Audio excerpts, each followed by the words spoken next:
माझ्या लिहिण्यामध्ये कथांमध्ये कल्चर या शब्दाचे जे आपण तुकडे गृहीत धरलेले असतात. कल्चर तयार व्हायला समूह लागतो किंवा त्याचे सांस्कृतिक संदर्भ असं आपण मराठीत म्हणतो. त्याला कल्चर हा सुंदर शब्द आहे. कल्चरमध्ये खूप गोष्टी येतात मानवी समाजातल्या. आणि मानवी समाज म्हणताना अख्खा मानवी समाज नसतो, तो पृथ्वीवर सगळीकडे विखुरलेला आहे. पण त्याच्यात आपापल्या प्रथा पद्धती, आपापल्या जगण्याच्या रीती रिवाज, आपापल्या नैतिकता अनैतिकता, अगदी खाणं पिणं राहणं घरं बांधणं,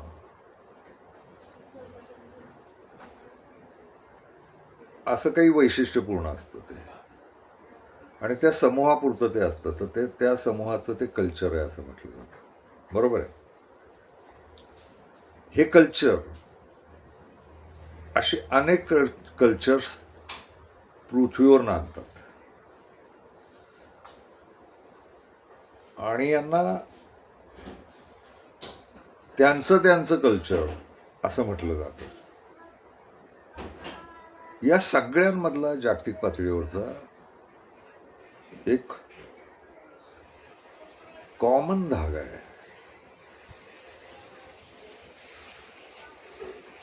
त्या धाग्याला म्हणतात माणूसपणा, माणसाच्या भावना, माणसाची विचार करण्याची पद्धत. निसर्ग किंवा माणसांकडनंच एकमेकांच्या बाबतीत एखादी घटना घडणार असेल तर माणसं वैचारिक पातळीवर त्या घटनेला, त्या घटकाला कसे प्रतिसाद देतील, कसे रिॲक्ट होतील, हे मानवी समाजात अक्षरशः एकसारखंच ठरलेलं आहे.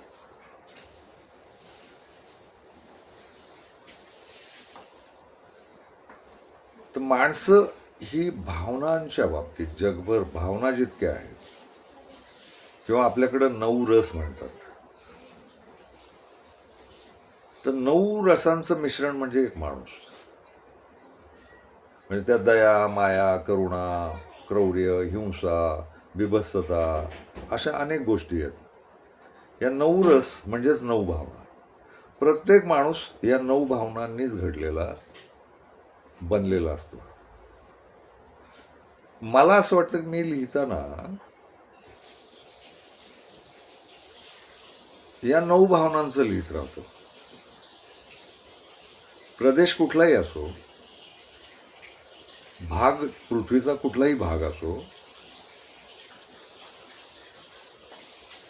रीतिरिवाज, पद्धती, परंपरा काही असो, त्यांच्यामध्ये माणूस म्हणून फरक नसतो. 9 भावनांमध्ये फरक नाही. त्या 9 रसांमध्ये जगभर फरक नाही. माणसांमध्ये, मानवांमध्ये या 9 भावना कायम नांदत असतात. आणि घटनाप्रसंग घडतील तशा यातल्या काही भावना मोठ्या होतात, तीव्र होतात, काही भावना छोट्या राहतात. पण या 9 भावनांचं मिश्रण म्हणजे माणूस. तर विशिष्ट समूहाचं, विशिष्ट प्रदेशाचं, त्यांच्या जाती, त्यांच्या रीती रिवाज, प्रथा पद्धती, त्यांचं कल्चर, असा विचार शक्यतो मी करतोच कथांमध्ये. तो येतही असेल कदाचित. पण मला सगळ्यात महत्त्वाची गोष्ट सुचवायची तर मी ह्युमन माइंड कल्चर वर जास्ती लिहितो. माझ्या कथांमध्ये या 9 भावना माणसात कशा खेळत राहतात यांचं दिसणं होतं असं मला वाटतं, नांदणं होतं. माणसं मेंदूनं कशी असतात, विचारांनी कशी असतात, प्रवृत्तींनी वृत्तींनी कशी असतात, माणसं कुठल्या क्षणी काय निर्णय घेतील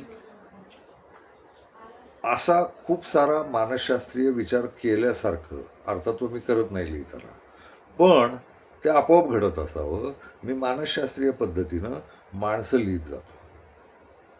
याचा अर्थ माणसाचं, समूहाचं, गटाचं, तटाचं, टोळीचं कल्चर हे कदाचित मी लिहितही असेल, पण त्याच्या पल्याड जाऊन मी मानवी मेंदूचं, मानवी जगण्याचं, मानवी मनाचं कल्चर लिहिण्याचा प्रयत्न करतो. असं आत्ता खूप वर्ष प्रवास केल्यावर, आयुष्याचा लिहिण्याचा विचार केल्यावर आणि विविध लोकांशी बोलल्यावर आता जाणवतं की मी या विषयावर लिहितो. माझ्या लिहिण्याचा मुख्य विषय मला स्वतःलाच आत्ता सापडला, तो असा आहे की मी ह्युमन माइंड कल्चरवर लिहितो.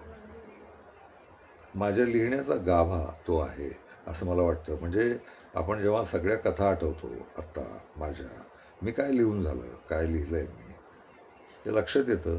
मी हा शब्द वास्तवात आहे की नाही, जागतिक अनेक व्याख्या आहेत जगण्याच्या, त्या व्याख्यांमध्ये ही व्याख्या आहे की नाही मला माहीत नाही. ह्युमन माइंड कल्चर असेल तर मला माहीत नाही, मी आजपर्यंत ऐकलेलं नाही. पण नसेल तर मला वाटतं मी कुठल्या तरी जाती समूहाचं, टोळीचं, समूहाचं, मानवी समूहाचं असं काही लिहित बसण्यापेक्षा माझ्या कथांमध्ये जी माणसं येतात किंवा माझ्या कथांमध्ये जो निसर्ग येतो, जी सृष्टी येते, ज्या घडामोडी घडतात, हालचाली घडतात, माणसाची जगणं होतं आणि मरणं पण होतं, या सगळ्याचं ह्युमन माइंड कल्चर मी लिहितो असं मला वाटतं. दुसरा मुद्दा आहे भाषेचा. मी भाषा खूप वापरतो लिहिताना. संक्षेपात लिहिता येतं अशी एक परंपरा आहे, मला ती मान्य आहे. संक्षेपात लिहिलं पाहिजे, संक्षिप्त लिहिलं पाहिजे. मग मी पसरट, पाल्हाळिक, रसाळ, सविस्तर, दीर्घ, विस्तृत लिहितो. ते तसंच का लिहितो तर त्याचा शोध घेताना मला असं जाणवतं की मला वाटतं मी ज्या काळात जगतो त्या काळाची एक भाषा असते. भाषा ही सतत बदलती असते.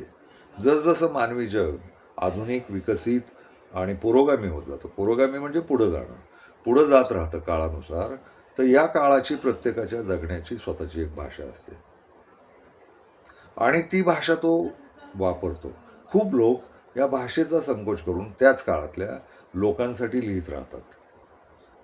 त्याच काळातल्या लोकांना ती भाषा कळणार आहे, ते त्याच काळातले लेखक आहेत किंवा लिहिणारे लोक आहेत, त्यांना वाटतं ही भाषा लोकांना कळतेच आहे, तर आपण अधिक भाषा वापरण्यापेक्षा संक्षेप करू, भाषेचा संक्षिप्त लिहू. पण मला वाटतं मलाच सराव झाला असेल किंवा माझं जे मेंदूचं कल्चर आहे, माझं जे स्वतःचं व्यक्तिगत माइंड कल्चर आहे, त्यामध्ये मला जाणवतं असं की मी ज्या काळात जगतोय, ज्या काळात जन्मलो आणि ज्या काळात मरणार आहे, याचा जो मधला काळ आहे, या काळात माझ्या भोवतीच्या जगाची जी काही भाषा आहे ती भाषा मी वापरली पाहिजे. याचं खरं कारण मागच्या काळात ती, माझ्या आधीच्या काळात ती भाषा नव्हती. माझ्या पुढच्या काळात त्या भाषेत भर पडत जाणार किंवा त्यातलं काही लोप पावत जाणार, नष्ट होत जाणार. तर मी माझ्या काळाची भाषा लिहितो आणि मला वाटतं भाषा खूप विस्तृत लिहावी आणि खूप असं म्हटलं जातं की लेखकानं थोडंसं वाचकाच्या मेंदूला ताण दिला पाहिजे. मला नाही वाटत. मला वाचकांना ताण द्यायची इच्छा होत नाही. त्यानं समजून घ्यावं काय म्हणायचं आहे, 2 ओळींच्या मध्ये काय आहे ते समजून घ्यावं. हे योग्य असेल कदाचित लिहिण्याच्या साहित्याच्या भाषेत, मला नाही माहिती, मला घेणं पण नाही त्याचं. मला वाटतं 2 ओळींच्या मध्ये जे पण आहे ना, मीच सांगावं, कारण मी जिवंत आहे आणि मी माझ्याच काळातल्या लोकांना तर सांगेनच की माझ्याकडे ही भाषा आहे आणि ही भाषा सविस्तरपणे, अतिशय विस्तृतपणे तुमच्यासमोर मांडलेली आहे. तुम्हाला वाचताना कदाचित कंटाळा येईल, कारण ते तुमच्या स्वभावाचा भाग आहे. तुम्हाला सगळ्याच गोष्टींचा कंटाळा आलेला असतो.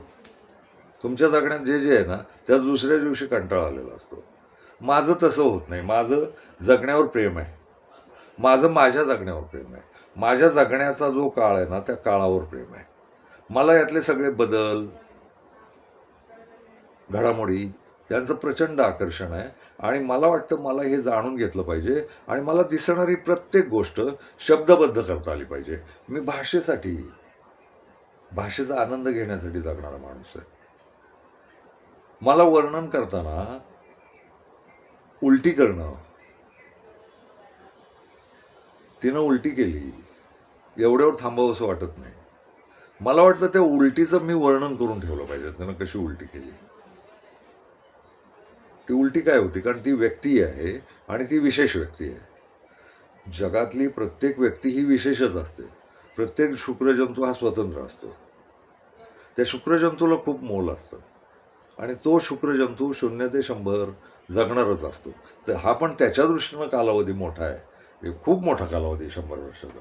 या 100 वर्षात एकदा ती व्यक्ती उलटी करणार असेल तर त्या व्यक्तीची उलटी ही त्या व्यक्तीचीच उलटी आहे, दुसऱ्या व्यक्तीची नाही. दुसऱ्या व्यक्तीचा उलटीचा अनुभव वेगळा असणार, या व्यक्तीचा उलटीचा अनुभव वेगळा असणार.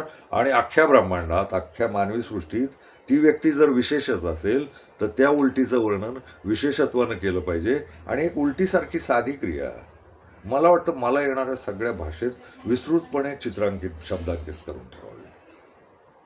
लोकांना वाचताना कंटाळवाणं वाटणार आहे, ते लोकांचं स्वातंत्र्य आहे. वाचावी की नाही हे लोकांनी ठरवावं. पण मी माझा काळ, माझ्या काळातली एक घटना खूप मोठ्या भाषेत मांडून ठेवली. अजून 100 वर्षांनी माणसं वेगळ्या प्रकारे उलटी करतील कदाचित. अजून 1,00,000 वर्षांनी वेगळ्याच प्रकारे. प्रत्येकाची उलटी ही स्वतंत्रच आहे, विशेष आहे. तर मला वाटतं ते सगळं बोलून ठेवावं आपण. माझ्या काळात मी जिवंत आहे ना, तोवर बोलून ठेवलं पाहिजे. ते जे कोण भविष्यातले वाचक असतील, माझे समकालीन वाचक असतील, त्यांना कदाचित हे कंटाळवाणं वाटेल. पण भविष्यातले जे वाचक असतील, आणि नुसतं उलटी नाही, जगण्यातली कुठलीही घटना, तो हसला, हे असं वर्णन असेल तर तो हसणं हे प्रत्येकाचं व्यक्तिगतच आहे, वैशिष्ट्यपूर्ण आहे, त्याच्यापुरतं. एका माणसाचं दुसऱ्या माणसाशी समान काही नाही. मग मला वाटतं त्याच्या हसण्याचं मी नीटच वर्णन करून ठेवलं पाहिजे. आणि मला जेवढे शब्द आहेत ना माहिती हसण्याच्या भोवतीचे, ते सगळे आणले पाहिजेत आणि त्याचा संग्रह केला पाहिजे. मी लेखक जर असेल तर माझं कर्तव्य आहे की मी भाषेत ते मांडून ठेवलं पाहिजे. मी भाषांचा संग्रह केला पाहिजे, शब्दांचा संग्रह केला पाहिजे आणि तो विस्तृत असला पाहिजे. त्याचा संक्षेप कशाला करायचा. आणि मला वाटतं मी एका आयुष्यात अनेक वर्णनं करायची, अनेक वर्णनं, लाखो घटनांची वर्णनं करायची. तर त्या लाखो घटना माझ्याच शब्दसमुदायात बसवणार प्रत्येक वेळी आणि माझ्या काळाची भाषिक शाब्दिक नोंद करून ठेवणार. या काळात मानवी समाजात किती शब्द होते, किती भाषा होती, याचा एक पसारा मांडून ठेवणार. तो इतरांना फापट पसाऱ्यासारखा वाटेल, पण काळाच्या दृष्टीनं लेखक म्हणून माझं कर्तव्य ठरतं की माझ्या काळाची, माझ्या जगण्याची, माझ्या भूतालाची भाषा मांडून ठेवली पाहिजे. उपयोग होईल का नाही मला नाही माहिती, पण मी भाषा टिकवून ठेवण्याचा प्रयत्न करेन. कुठं झाली नोंद तर भाषिक नोंद होईल. प्रत्येक लेखकाकडनं स्वतःच्या भाषिक नोंदी केल्या जातात, माझ्याकडनंही त्या होतात. त्यामुळं ती विस्तृत आहे का, संक्षेपात मला नाही वाटत वर्णन करावं माणसाचं. माणूस इतका क्षुद्र आणि एवढासा नाही आहे, चिमुकला नाही आहे. माणूस ही एक मोठी घटना आहे. एक माणूस आपण जर गृहीत धरू त्या तो काही 70-80-100 वर्ष जगणार आहे, ती एक भव्य घटना आहे त्याच्यापुरती. आणि या सृष्टीत तो येऊन गेला आहे, तर त्याचं वर्णन मी करूनच ठेवलं पाहिजे. त्यामुळे माझ्या पात्रांची वर्णनं, त्या पात्रांच्या आयुष्यात घडणाऱ्या प्रसंगांची वर्णनं ही माझ्या काळासाठी म्हणून मला भाषिक बाजूनं समृद्धपणे, विस्तृतपणे मांडून ठेवावीशी वाटतं. ते फार महत्त्वाचं वाटतं मला. मला त्यात चिंगूसपणा करायची इच्छा होत नाही, कंजूसपणा करायची इच्छा होत नाही. कंजूसपणा करून काय करू, मी माझ्याच येणाऱ्या भाषेचं नुकसान का करू. मी मलाच येणाऱ्या भाषेचं मी असा आपसून का धरू मला येणारी भाषा. मला जर ती विस्तृतच येते आणि मला भाषेशी खेळायला आवडतं. मी लेखक जर असेल तर लेखकांना भाषेशी नाही खेळायचं तर कशाशी खेळायचं. त्यांना भाषा तर हाताळायची आहे ना, आणि ती खूप सारी आहे. जगभर किती भाषा आहे. अवाढव्य भाषा आहे. भाषा नावाचाच एक स्वतंत्र अवाढव्य खेळ आहे. त्यातलं एक छटकभर कणभर मी उचलून माझ्या ह्याच्यात तो कण माझा विस्तृत होतो का नाही मांडायचं, असं साधा मुद्दा आहे. मला वाटतं हे दोन मुद्दे होते. मी लिहितो ते ह्युमन माइंड कल्चर लिहितो, ते जगातल्या कुठल्याही माणसाला जुळेल.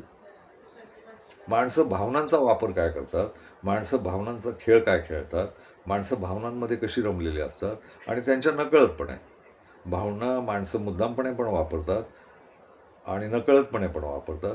तर या भावनांचा एकूण काय पसार आहे त्यांचा, तो मला मांडायला आवडतो. आणि इथं मात्र एक आहे, प्रत्येक शुक्रजंतू वेगळा असला, त्याचे जगण्यातले घटक वेगळे असले, तर या मिळून मानवी समुदाय जो आहे, आज तो 850 कोटी असं म्हटलं जातं, या मानवी समुदायाच्या मेंदूचं कल्चर काय तयार होतं, माइंडचं कल्चर काय तयार होतं. माइंड म्हणजे मेंदू नव्हे.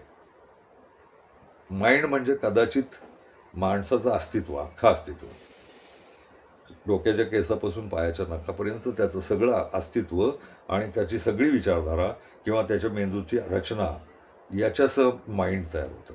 त्या माइंडमध्ये काय चालतं, तर मी माझ्या काळातल्या माणसांच्या माइंड कल्चरचं लिहिण्याचा प्रयत्न करतो असं मला वाटतं.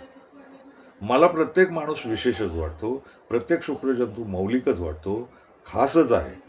त्याच्या रूपानं मी मानवी भावभावनांचा खेळ मांडतो. तो माइंड कल्चर काय आहे जागतिक, कारण या 9 भावनांच्या बाहेर माणसं वेगळं काही वागत नाही. 10वी भावनाच नाही अजून माणसाला. तर मला असं वाटतं की या भावना मी मांडत राहणं, या मानवी भावना मांडत राहतो. प्रत्येक माणसाला विशेषत्व असलं तरी प्रत्येक विशेष माणसासह जागतिक पातळीचा मानवी समुदाय तयार होतो आणि जागतिक पातळीच्या मानवी समुदायाचा जगण्याचा खेळ हा या 9 भावनांमध्येच चाललेला असतो. कमी जास्ती, वर खाली, असं काहीतरी खेळ चालू आहे मानवी भावनांचा. मी त्या प्रत्येक माणसाच्या विशेषत्वावर तर लक्ष देतोच, पण मला असं वाटतं की मी त्याला जोडून इतर जे जिवंत आहेत पृथ्वीवर आणि या काळात, म्हणजे आज 2026 आहे, तर 2026मध्ये 850 कोटी लोकसंख्या असलेलं हे जग, या जगात मानवी समुदाय जागतिक कसा जगतो, कुठल्या भावनांशी खेळतो, हे मी मांडायचा प्रयत्न करतो. माणसाचं विशेषत्व माझ्या लिखाणात अधोरेखित होत असावं, पण मला जास्ती असं वाटतं की मानवी समुदायाचं जगणं अधोरेखित जास्ती होत असावं, शब्दांकित जास्ती होत असावं. त्यामुळं मला म्हणायचंच असेल माझ्या लिखाणात काय आहे, तर मला असं वाटतं मी ह्युमन माइंड कल्चर मांडतो. छोट्या छोट्या समुदायांची कल्चर्स गृहीत आहेतच मला, मी ती वगळलेली नाही. म्हणजे मला लमाणांबद्दल काही लिहायचं असेल तर लमाणांबद्दलच लिहिणार, लमाणांची वर्णनं करणारच नाही. पण त्याच्या बाहेर जाऊन लमाण आणि बाकीचं जग हे कसं एकमेकांशी रिलेट होतं, कसं एकमेकात गुंतलेलं आहे, याचं दर्शन घडवायचा आपोआप होणारा प्रयत्न. मी याच्यासाठी मुद्दाम कधीही काही केलेलं नाही, ते आपोआपच होत असावं मला, की मला त्या अर्थानंच मानवी समुदायाचा विचार करायची सवय लागली असावी, जागतिक मानवी समुदायाचा. आणि त्यात हे लमाण या विषयावर मी लिहितोय, तर लमाणांच्या भोवतीचं बाकीचं उरलेलं जग, ते आणि यांचा मेंदू, याच्यात असलेले साम्य, असलेले विरोधाभास, असं सगळं, आणि त्या 9 भावनांचे खेळ असं मांडत राहतो मी. त्यामुळे मी लिहितो तर भाषा टिकवून राहावी, मला येणारी भाषा व्यक्त करून टाकावी. भाषा मुळात व्यक्त होण्याचीच गोष्ट आहे, अभिव्यक्तीचीच गोष्ट आहे. तो विस्तृतपणे अभिव्यक्ती करून ठेवावी. कुणाला कंटाळा येतो का ती भाषा ऐकताना वगैरे मला घेणं नाही, कारण मी लिहितो म्हणजे मला बोलून ठेवायचं आहे. का बोलून ठेवायचा उद्देश नाही, या मानवी समुदायातला एक माणूस आहे प्रवास करणारा, लाखो वर्षांचा मानवी प्रवास आहे, त्यात मध्ये माझं पण अस्तित्व होतं आहे.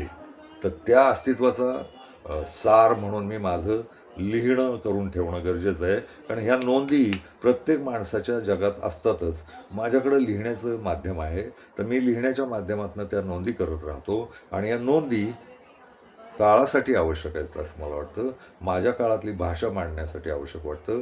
माझ्या काळातल्या माणसांच्या भावनांचे खेळ, भावनांचे चढ उतार, भावनांच्या खोल्या उंच्या हे सगळं व्यक्त होऊन ठेवण्यासाठी करून ठेवण्यासाठी मला वाटतं मी दोन मुद्द्यांवर जास्ती लिहितो. एक भाषिक विस्तृतपणा आणि दुसरं ह्युमन माइंड कल्चर मांडून ठेवतो.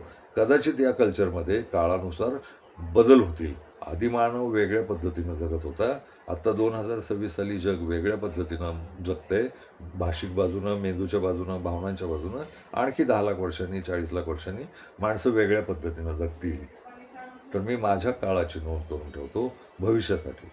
इतिहासापासून चालत आलेला मानवी प्रवाह माइंड कल्चर शोधत शोधत आजपर्यंत थांबतं, माझ्यापर्यंत येऊन थांबतं. तर मी ते अभिव्यक्त करून ठेवतो आणि ते मांडून ठेवतो. याचं खरं कारण मी गृहीत धरलेलं आहे की मानवी समाज अजून पुढं जन्माला येत राहणार, त्याचा विकास होत राहणार, त्याच्या घडामोडी बदलत राहणार. त्याच्यावर कुठंतरी मध्येच एक राजन खान नावाचा माणूस येऊन गेला. त्यानं आपलं लिहून ठेवलं पाहिजे. मानवी मेंदू, मानवी भाषा, मानवी जगणं. तर मानवी भाषा मी मांडतो आणि मानवी मेंदू मी मांडतो आजच्या काळाचा आणि जागतिक पातळीचा असं मला वाटतं.